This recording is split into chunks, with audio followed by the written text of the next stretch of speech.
Hello students. आज के इस वीडियो में हम आपकी क्लास 12th की poetry now the leaves are falling fast जो कि W.H. ऑडेन के द्वारा लिखा गया उसका line by line Hindi explanation समझने वाले हैं। और यह बहुत ही आसान है और यह आपको एक बार में ही याद आ जाने वाला है। बस शर्त सिर्फ इतना होगा कि आप उस पूरे हिंदी एक्सप्लेनेशन के दौरान पूरे ध्यान पूर्वक पूरे कंसंट्रेशन के साथ में आप चीज़ों को सुनेंगे और समझने का प्रयास करेंगे। तो ये जो कविता है now the leaves are falling fast, एक काफ़ी अच्छी पोएट्री है जो कि एक नेचर पोएम कही जाती है। लाइक हम इसको लिरिक पोएम भी बोल सकते हैं। Now the leaves are falling fast का जो मतलब होता है कि अब पत्ते तेजी से झड़ रहे हैं। नाउ मतलब अब, the leaves are falling fast यानी कि अब पत्ते तेजी से झड़ रहे हैं। और राइटर इसका दूसरा सेंस ये भी कह सकता है ये जीवन को लेकर के लिखा गया है, तो कहीं ना कहीं ये भी इसका अर्थ एक हो सकता है कि अब इंसान तेजी से मर रहे हैं। तो दोनों अर्थ हम समझेंगे इस पूरी पोएट्री को, तो ध्यानपूर्वक देखिएगा। तो इस जो पोएट्री है इसको लिखा है W.H. ऑडेन। इनका पूरा नाम है विंस्टन ह्यू ऑडेन। इनका पूरा नाम विंस्टन ह्यू ऑडेन। इनका जो जन्म हुआ था 1907 ईस्वी में, उनकी मृत्यु हुई थी 1973 में। बात याद रखिएगा, 1907 में इनका जन्म हुआ था और 1973 ईस्वी में इनकी मृत्यु हुई थी। Who won the Pulitzer prize in 1948 for his collection the age of anxiety. इन्होंने पुलित्जर प्राइज जीता था 1948 ईस्वी में अपने कलेक्शन के लिए, अपने संग्रह द ईज ऑफ एंजाइटी के लिए। तो इनकी पुस्तक है द ईज ऑफ एंजाइटी और यह एक कलेक्शन है, या बोल सकते हैं कविताओं का एक कलेक्शन है, द ईज ऑफ एंजाइटी। ये पूछा जाता है कि द ईज ऑफ एंजाइटी किसने लिखा है? W.H. ऑडेन ने। और इस द एज ऑफ एंजाइटी के लिए ही 1948 ईस्वी में W.H. ऑडेन को पुलित्जर प्राइज भी मिलता है। Was a versatile and intellectually vigorous poet. इसका मतलब क्या है कि यह एक विगोरस का मतलब बहुआयामी प्रकार के बौद्धिक और आध्यात्मिक कवि हैं। वर्स ड्रामेटिस्ट का मतलब होता है पद्य नाटककार। क्रिटिक मतलब होता है आलोचक। ट्रांसलेटर यानी अनुवादक, और एडिटर एंड संपादक भी थे। तो यह बहुमुखी बहुआयामी बौद्धिक और आध्यात्मिक कवि होने के आलोचक करता है, ट्रांसलेटर है यानी कि अनुवादक हैं, और साथ में एक संपादक भी हैं। इसके बाद poetry to him was a serious game. इनके लिए जो कविता होती थी वह एक सीरियस गेम की तरह होती थी, यानी यह इसको गंभीर रूप से लेते थे। इनके लिए एक गंभीर खेल का विषय था। Which should depend peoples self awareness but it should in no case directly affect mans political और रिलीजियस चॉइसेस। इसका मतलब क्या है कि कविता इनके लिए एक सीरियस गेम की तरह तो था ही, इसके साथ साथ में ये कहते हैं कि जो कविताएं होती हैं वह लोगों को अंदर तक जागरूक करने वाली होनी चाहिए, यानी कि लोगों को बिल्कुल उनकी चेतना को, आत्म चेतना को अंदर तक गहराई से प्रभाव डालने वाली होनी चाहिए। लेकिन किसी भी परिस्थिति में, यहाँ पे लिखा है इन नो केस, लेकिन किसी भी परिस्थिति में डायरेक्टली अफेक्ट मैंस पॉलिटिकल और रिलीजियस चॉइस, लेकिन किसी भी परिस्थिति में किसी भी इंसान के राजनीतिक और धार्मिक पसंद को इफेक्ट नहीं करना चाहिए। ये बातें यहाँ पे लिखते हैं। इसका मतलब है his early poems exhibit his interest in political affairs. इनकी जो पहले की रचनाएं हैं वह ऐसा समझ में आता है कि यह राजनीतिक मुद्दों पर ज़्यादा लिखा करते हैं। एंड आइडियाज़, राजनीतिक के विचारों और धार्मिक के ऊपर ज़्यादा लिखा करते हैं। But his later poems are overtly, लेकिन इनकी जो बाद की कविताएं हुई वह कुछ अलग ही रूप में लिखने जाने लगी। वह क्या होती थी? या तो Christian and more personal in tone, या तो वह क्रिश्चियन के ऊपर हुआ करती थी या फिर अधिक निजी स्वर वाली हो गई थी। जो इनकी पहले ही कविताएं थी वह राजनीतिक मुद्दों और या उसमें इनकी जो रुचि थी उसको प्रदर्शित करती थी, लेकिन जो उनकी बाद वाली कविताएं हैं वह प्रत्यक्ष रूप से क्रिश्चियन धर्म को लेकर के और अधिक निजी स्वर में होने लगी थी। फिर यहाँ पे कह रहे हैं एज ए टेक्नीशियन, एक तकनीशियन के रूप में Auden explored a variety of stanza forms and metres. ये कह रहे हैं कि एक तकनीशियन के रूप में जो ऑर्डेन थे वह दोहा और छंद के रूप में, यहाँ पे कह रहे हैं कि दोहा और छंद के रूप में, स्टैंजा फॉर्म्स एंड मीटर्स के रूप में अलग अलग प्रकार के वैरायटी ये प्रस्तुत करने लगे थे। इसके बाद है कि he had a passion for word coining and using archaic words. इन्हें पैसन था, ही हैड अ पैसन, इन्हें जुनून था वर्ड क्वाइनिंग का। वर्ड क्वाइनिंग का मतलब होता है दो अलग अलग शब्दों को जोड़ करके एक नया शब्द तैयार करना, एक नया अर्थ का, एक नया सेंटेंस तैयार करना, एक नया शब्द तैयार करना। तो इनको ये शौक था ये करने का। एंड यूजिंग आर्केइक वर्ड्स, और साथ में प्राचीन शब्दों को भी यूज करने की इनके अंदर एक जुनून था, एक इनकी इच्छा होती थी। ये हमेशा ही क्या करते थे कि वर्ड क्वाइनिंग किया करते थे, उसके साथ में प्राचीन शब्दों का भी यूज करा करते थे। विच मेक्स हिम, जो कि इनको बना देती है at times difficult to understand, जो कि कभी कभी ऐसा हो जाता था कि यह लोगों को समझ से परे होता था, लोगों को समझने में काफ़ी ज़्यादा इसमें मशक्क़त करनी पड़ती थी। He left England as early as 1939 to settle permanently in the United States. उन्होंने 1939 ईस्वी से पहले ही इंग्लैंड को छोड़ दिया और हमेशा के लिए यूनाइटेड स्टेट में सेटल हो गया। इसके बाद में फिर कह रहा है Auden's works is divided into the British and American phases. Auden's के जो वर्क हैं, ऑर्डेंस के जो काम है वो दो पार्ट में डिवाइड हो गए। पहला फेज था ब्रिटिश एंड दूसरा फेज था American phase. The notable works of the English phase, जो नोटेबल वर्क्स हैं इनके इंग्लिश फेज के अंतर्गत the orators, the dance of death, look stranger, span and another time, ये सारे के सारे हम कह सकते हैं कि यह इंग्लिश फेज के अंतर्गत आते हैं। इसके अलावा the notable works of American phase, American phase के include New Year letter, for the time being, the age of anxiety and the shield of Achilles. यहाँ पे इन्होंने दो अलग अलग फेज में, मतलब जब ये पहले इंग्लैंड में रहे तो वहाँ पे ब्रिटिश इंग्लिश लिखा करते थे, तो ब्रिटिश के दौरान यानी इंग्लिश फेज इनके इतने सारे रचनाएं हैं। और उसके साथ साथ जब ये अमेरिका में शिफ्ट हो गए यूनाइटेड स्टेट, तो वहाँ पे जाने के बाद इन्होंने इतनी सारी रचनाएं लिखी हैं। The present lyric now the leaves are falling fast enacts the frustration inherent in human life, the aspiration that are not fulfilled and the sense of loneliness in which every individual lives and dies.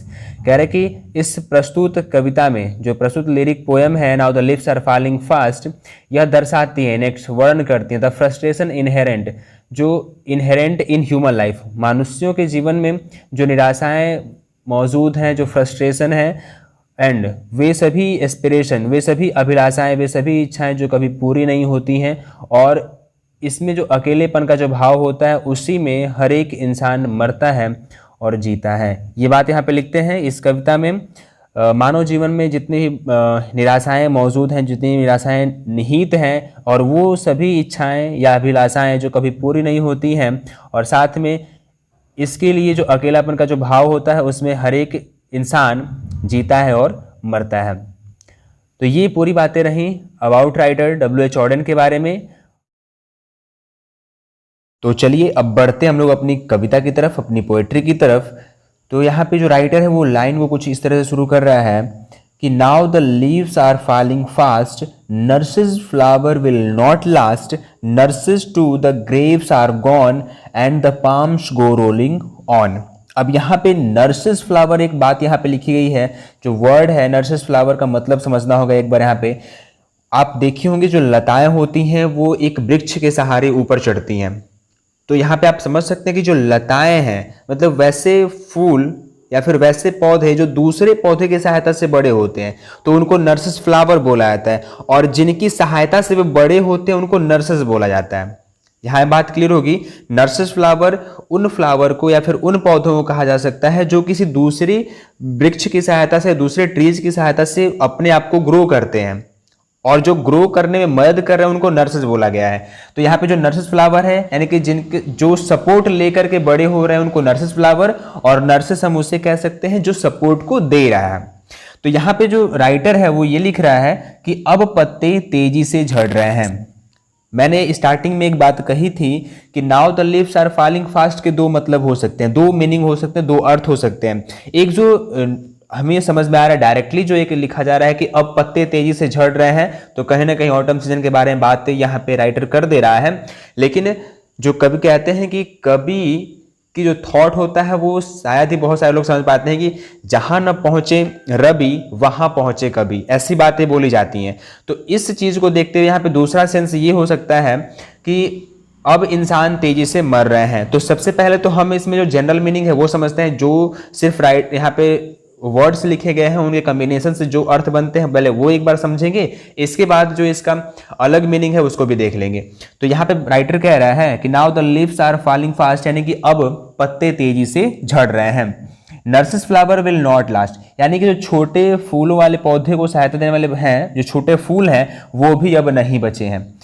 Nurses to the graves are gone, और जो nurses थे यानी कि जो सहायता देने वाले थे वो भी अब कब्र में जा चुके हैं। And the palms go rolling on, palms मतलब होता है यहाँ पे बच्चों के खिलौने वाली जो गाड़ी होती है 4 पहियों वाली, वो भी धीरे धीरे लुढ़कते लुढ़कते उसी कब्र की तरफ जा रही है। तो ये पहले 4 लाइन में राइटर का ये सेंस है कि अब पत्ते तेजी से झड़ रहे हैं, नर्सेस फ्लावर यानी वो जो छोटे छोटे फूल हैं वो भी अब नहीं बचेंगे, और जो नर्सेस हैं जो सपोर्ट देने वाले पौधे हैं वो भी अब कब्र की तरफ चले गए हैं, कब्र में चले गए हैं, और जो बच्चों की 4 पहिए वाली गाड़ी है वो भी लुढ़कते लुढ़कते उसी दिशा की तरफ आगे बढ़ रही है, यानी कि कब्र की तरफ आगे बढ़ रही है। आगे की लाइन है whispering neighbours left and right pluck us from the real delight and the active hands must freeze lonely on the separate knees। whispering neighbors का मतलब यहाँ पे होता है मृत्यु के देवता, यमराज बोल सकते हैं, मृत्यु के देवदूत बोल सकते हैं, जो क्या करते हैं हमारे लेफ्ट एंड राइट घूमते रहते हैं, यानी कि हमारे बाएं दाएं यमदूत यानी कि मृत्यु के जो देवता हैं वो हमारे दाएं बाएं घूमते रहते हैं। And pluck us from the real delight, और वो हमें हमारी वास्तविक खुशियों से जुदा कर देते हैं। क्या करते हैं वो हमें वास्तविक खुशियों से बिल्कुल ही दूर कर देते हैं, जुदा कर देते हैं। And active hand must freeze, और जो हमारे सक्रिय हाथ थे यानी कि जब हम जीवित होते हैं तो हमारा जो हाथ होता है, हैंड्स होता है, वो बिल्कुल एक्टिव होता है, लेकिन एंड ऑन द सेपरेट नीज, लेकिन जैसे ही वो इंसान मरता है उसके हाथ क्या हो जाते हैं, बिल्कुल फ्रीज पड़ जाते हैं, बिल्कुल ठंडे पड़ जाएंगे, और उनके हाथों को घुटनों के बल टिका दिए जाएगा। यहाँ पे ये बातें राइटर लिख रहा है। आगे बढ़ते हैं। Dead in hundreds at the back, पीछे सैकड़ों लोग मरे। Follow wooden in our track, कह रहा है कि पीछे सैकड़ों लोग मरे और वह इसी लकड़ी के ताबूत में भर करके इसी रास्ते से चले गए। आर्म्स रेज स्टिफली टू रिप्रूव, यहाँ पे कह रहे हैं कि और जो हाथ उठते हैं जब कोई मर जाता है तो उसके लिए मतलब अच्छी अच्छी बातें हम कहते हैं कि मतलब ये इंसान जिंदा था, बहुत ही अच्छा नेक इंसान था। अब जो ये हाथें उठ रही हैं इन फॉल्स एटीट्यूड ऑफ लव, यह एक झूठा दिखावा कर रही हैं, एक झूठे प्यार के मनोभाव को दिखा रही हैं, एक काल्पनिक प्रेम को दर्शा रही हैं, कि मतलब एक फॉल्स एटीट्यूड को दर्शा रही हैं कि वो जो हाथ उठ रहे हैं आज उसकी अच्छाई में, उसके गुणगान में, वो सिर्फ और सिर्फ एक बनावटी नाटक है और कुछ नहीं है। तो कह रहे कि पीछे सैकड़ों लोग मरे और वो इसी लकड़ी के ताबूत में भर करके इसी रास्ते से चले गए, और जो हाथ उठते हैं उनके गुणगान में, उनके रिस्पेक्ट में या फिर उनकी बड़ाई में, वो आज सिर्फ गलत फॉल्स एटीट्यूड को दिखा रहे हैं, मतलब प्रेम के झूठे नाटक को दिखा रहे हैं, प्रेम के झूठे छल को दिखा रहे हैं। आगे बढ़ते हैं। राइटर यहाँ पे लिख रहा है starving through the leafless would trolls run scolding for their food. Trolls यहाँ पे समझिए, ट्रोल्स का मतलब दुष्ट प्रकार के जो लोग होते हैं वह रन कर रहे हैं यानी भाग दौड़ कर रहे हैं, स्कॉल्डिंग फॉर देयर फूड, अपने भोजन के लिए वो भाग दौड़ कर रहे हैं। कहाँ पे? Starving through the leafless would, वो जो भूखे यानी कि वो जो दरिंदे हैं वो अपने भोजन के लिए चिल्लाते हुए उन लीफलेस वुड यानी कि उन बिना पत्ते वाले जंगलों के बीच में घूम रहे हैं। बिना पत्ते वाले जंगलों के बीच में वो क्या कर रहे हैं? भटक रहे हैं, और वो उन बिना पत्ते वाले जंगलों से भी अपना भोजन चुराने का प्रयास कर रहे हैं। वो जो दुष्ट आत्मा है वो अपने भोजन के लिए इधर से उधर घूम रहे हैं। And the Nightingale is dumb, और जो नाइटिंगेल है यानी जो बुलबुल है वो अब बिल्कुल गूंगी पड़ चुकी है, अब वो भी कुछ नहीं बोल रही। Nightingale is dumb and the angel will not come, और यहाँ पे कह रहे हैं कि और जो एंजल है यानी कोई देवदूत भी अब नहीं आने वाला है। तो कह रहे हैं कि जो दुष्ट किस्म के लोग हैं, जो भूखे दरिंदे किस्म के लोग हैं, वो गुर्राते हुए चिल्लाते हुए उन बिना पत्ते वाले जंगलों के बीच में दौड़ रहे हैं अपने भोजन के लिए, और साथ में जो बुलबुल है वो बिल्कुल गूंगी पड़ चुकी है, और जो एंजल है अब वो भी कोई देवदूत नहीं आने वाला है। इस की मतलब वो हमें बचाएगा। हमारे पास पत्तियां नहीं हैं लेकिन फिर भी वो जो राक्षस है वो हमसे और भोजन चुराने का प्रयास कर रहा है, वो हमसे और भोजन छीनने का प्रयास कर रहा है, तो इसलिए अब इनको बचाने के लिए कोई देवदूत भी नहीं आने वाला है। यहाँ पे ये सेंस है। यहाँ पे राइटर लिख रहे हैं कोल्ड इम्पॉसिबल अहेड, यानी आगे जो है ठंडी और असंभव सा वातावरण है। List the mountains lovely head, और जो पहाड़ों की प्यारी सी चोटियों की एक श्रृंखला बनी हुई वो काफी प्यारी लग रही है। और whose white waterfall could bless travellers in their last distress, यानी कह रहे हैं कि यात्रियों को उनकी अंतिम यात्रा में, आखिरी समय में इनसे निकलने वाले, इन पहाड़ मतलब ऊंची ऊंची चोटियों से, जो पहाड़ की ऊंची ऊंची चोटियां हैं उनसे जो झरने निकल रहे हैं, वाइट वाटरफॉल जो सफ़ेद झरने निकल रहे हैं, वो उनको आशीर्वाद दे रहे हैं, दे सकते थे, आशीर्वाद दे सकते थे। वो जो पहाड़ों से निकलने वाले वाटरफॉल हैं वह यात्रियों को उनकी अंतिम यात्रा में, उनके आखिरी समय में आशीर्वाद देते हैं। तो इस तरह से ये एक मीनिंग था इस चैप्टर का। सेकंड मीनिंग हम लोग समझते हैं, कहते हैं जैसा कि मैंने आपको बताया था। तो सेकंड मीनिंग इस राइटर के द्वारा ये समझते हैं कि कवि इसमें कहना चाहता है फर्स्ट वाले पैरा में कि जो मनुष्य हैं वह बहुत सारे कारणों के वजह से, बहुत से रोगों की वजह से अब तेजी से कब्र की तरफ बढ़ रहे हैं, यानी कि जैसे कि अब पत्ते तेजी से गिरते हैं। कुछ भी अधिक समय तक नहीं बचने वाला है और ना ही आगे आने वाली पीढ़ियों को संरक्षण देने के लिए या फिर समर्थन देने के लिए कोई भी पृथ्वी पर नहीं बचने वाला है। लोग इस बातों को सोच करके निराश होते जा रहे हैं और उनकी उम्मीदें भी पूरी नहीं हो रही हैं, लेकिन फिर भी ये इन सभी चीज़ों के बावजूद ये जो जीवन का चक्र है वो ऐसे ही चलते रहने वाला है। ये पहले पैराग्राफ के बारे में कह रहे थे कि मतलब जीवन में बहुत सारी घोर निराशाएं हैं, बहुत सारे अलग अलग प्रकार के कारण हैं जिनके वजह से लोग मरते जा रहे हैं, और फिर आगे आने वाले समय में जो पीढ़ियां आने वाली हैं उनको संरक्षण देने के लिए भी अब कोई नहीं बचने वाला है। और लेकिन फिर भी इन सब के बावजूद जो हमारा जीवन का चक्र है वो ऐसे ही चलते रहने वाला है। फिर सेकेंड स्टेंजा में इनके और दूसरे भाव को समझते हैं। तो जो इस समाज में आज के समय में जो मतलब स्वार्थी किस्म के जो लोग हैं उनके व्यवहार से जो राइटर है वो काफ़ी ज़्यादा ये कह सकते हैं काफ़ी ज़्यादा हर्टेड है, फ्रस्ट्रेटेड है कि मतलब कैसे कैसे लोग हैं। तो कहते हैं कि वह हमारी वास्तविक खुशियों को छीनने के लिए हर जगह कुछ ना कुछ नया तमाशा, नया बखेड़ा, या फिर कह सकते हैं कि उन्होंने हर जगह मौत के एजेंट को भेज रखा है कि कैसे हम उनके वास्तविक खुशियों से उनको दूर कर दें। लोग एक दूसरे को नकली प्यार का एहसास दिखाने में लगे हुए हैं। चारों तरफ निराशा की भावना व्याप्त होती चली जा रही है और दुनिया किस रास्ते पर जा रही है बात बिल्कुल समझ में नहीं आ रही है। लेकिन फिर भी ये लोग ये नहीं समझ पा रहे हैं कि आज जीवित हैं वो कल मर जाएंगे।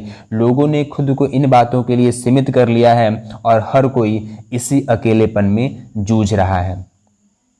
तो राइटर जो है वह स्वार्थी लोगों से मतलब काफ़ी ज़्यादा फ्रस्ट्रेटेड हो चुका है उनके बिहेवियर से, जिनका व्यवहार है वैसा कि वो हमेशा ही मतलब उनकी वास्तविक खुशियों से जुदा करने का प्रयास करते हैं, हमेशा इन दूसरे की खुशियों को छीनने का प्रयास करते हैं। तो उनके ऊपर ये राइटर यहाँ पे बातें लिख रहे हैं।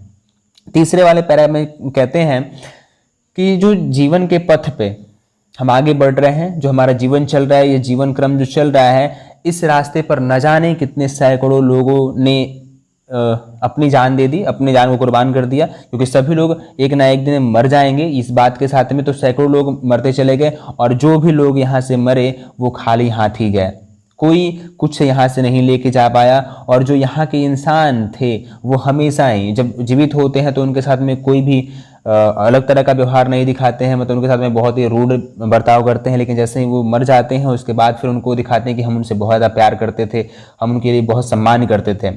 और इसलिए ये बातें यहाँ पे लिख रहे हैं कि जो हाथ उठते हैं वो सिर्फ झूठे प्यार का दिखावा करते हैं। और इस दुनिया में आज हम जा रहे हैं, इस दुनिया से कल आपकी बारी, और इस तरह से वो शायद सभी लोग अपने साथ में कुछ नहीं लेके जाएंगे सिवाय रेस्पेक्ट की। तो हम सबको ज़रूरत है सबकी रेस्पेक्ट करने की और जीवित जीते जी उनकी इज्जत कर लेने की। फिर चौथा वाले पैराग्राफ में क्या कह रहे हैं कि जो राइटर हैं वो बूढ़े लोगों की तुलना बिना पत्तों वाले जंगलों से कर देते हैं। बूढ़े लोग बिल्कुल उन जंगलों की तरह हैं जिनके पास अब पत्ते भी नहीं बचते, यानी उनके लिए खाना बनाने के लिए उनके पास पत्ते नहीं हैं। उसी तरीके से जो बूढ़े लोग हैं उनके पास खुद से जीवन यापन करने के लिए कोई भरोसा नहीं, कुछ नहीं रहता है कि वो अपना जीवन यापन कर सकें। लेकिन फिर भी कुछ ऐसे लोग होते हैं जो उनकी दुर्बलता और लाचारी का फ़ायदा उठाते हैं और हमेशा ही उनके पीछे मतलब उनको लोग चूसने का प्रयास करते हैं, उनको शोषण करने का प्रयास करते हैं। और तो इसी तरह से वहाँ पे जंगलों में बात ये थी कि वो जो शिकारी किस्म के लोग हैं वो हमेशा ही उनको शोषण करने का प्रयास करते हैं, और जो अच्छे लोग हैं, जो सज्जन लोग हैं, वह भी इनका विरोध करने का साहस नहीं जुटा पाते हैं। वो ऐसा नहीं कर सकते कि उनको रोक सकें, वो बिल्कुल चुप रहते हैं, क्योंकि दुनिया बिल्कुल ख़राब हो चुकी है और कोई अब ऐसा एंजल नहीं आएगा, कोई फरिश्ता नहीं आएगा उन्हें बचाने के लिए। इस बात को सोच करके अब सज्जन लोग भी किसी को कुछ सलाह नहीं दे रहे हैं। और फिर आगे लास्ट वाले पैराग्राफ में कह रहा है कि लोगों को उनकी अंतिम यात्रा में ये जो ऊंची ऊंची पहाड़ की इमारतें हैं, उनसे जो निकलने वाले वाटरफॉल हैं, वो उनको ब्लेस दे रहे हैं, उनको आशीर्वाद दे रहे हैं। तो यही रही हिंदी एक्सप्लेनेशन आपके इस poetry now the leaves are falling fast की। आई होप आपको ये चैप्टर बहुत ही अच्छे तरीके से समझ में आया होगा। इस तरह का एक्सप्लेनेशन आपको यूट्यूब पे कहीं नहीं मिलने वाला है। सो मिलते हैं हम लोग नेक्स्ट वीडियो में ऐसे ही किसी नेक्स्ट हिंदी एक्सप्लेनेशन के साथ। तब तक के लिए टेक केयर।